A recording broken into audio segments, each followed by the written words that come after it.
যারা বলো না যে আমরা যারা কন্টেন্ট ক্রিয়েটার ফেসবুকে কাজ করি, আমাদের কি কোনো কাজ নেই, সারাদিন এই ফেসবুক নিয়ে পড়ে থাকি? একটা কথা বলি, তোমরা ওই কন্টেন্ট ক্রিয়েটারের কাজটা করতে পারো, জানো তো। এতে কি হয়, সব সময় যেটা আমার অভিজ্ঞতা থেকে বলছি, সেটা হচ্ছে ডিপ্রেশন কেটে যায়, নাম্বার ওয়ান। নাম্বার টু হচ্ছে যে সারাক্ষণ যে একটা কোনো কাজ নেই, মানে সংসারের কাজের মধ্যেও মনে হচ্ছে মন ভালো লাগছে না, সেটা হবে না। পিএনপিসি করার ইন্টারেস্ট চলে যাবে। সবার ভালোতে ভীষণ আনন্দ পাওয়া যায়।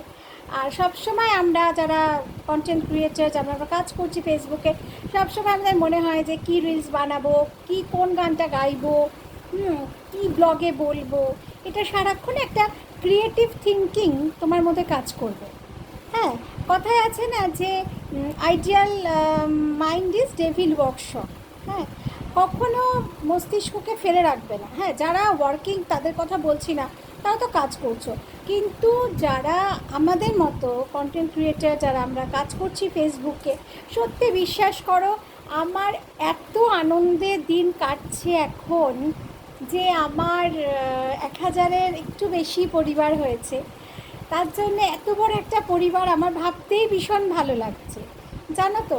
আর কে কী করলো, কে কীভাবে চললো, এসব মাইন্ডে আসবে না, হিংসা চলে যাবে, একটা মন আলাদাই ফুর্তিতে জীবন কাটবে।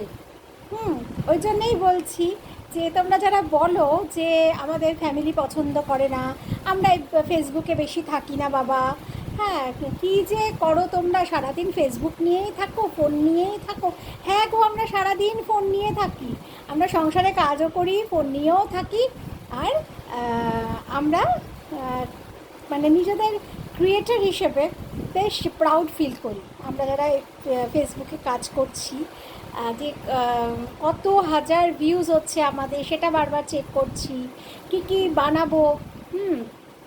একটা মানে কীভাবে গুড মর্নিং দেবো, গুড নাইট দেবো, রিলস বানাবো, ব্লগ করব, একটা আলাদা আনন্দেই দিন কাটছে।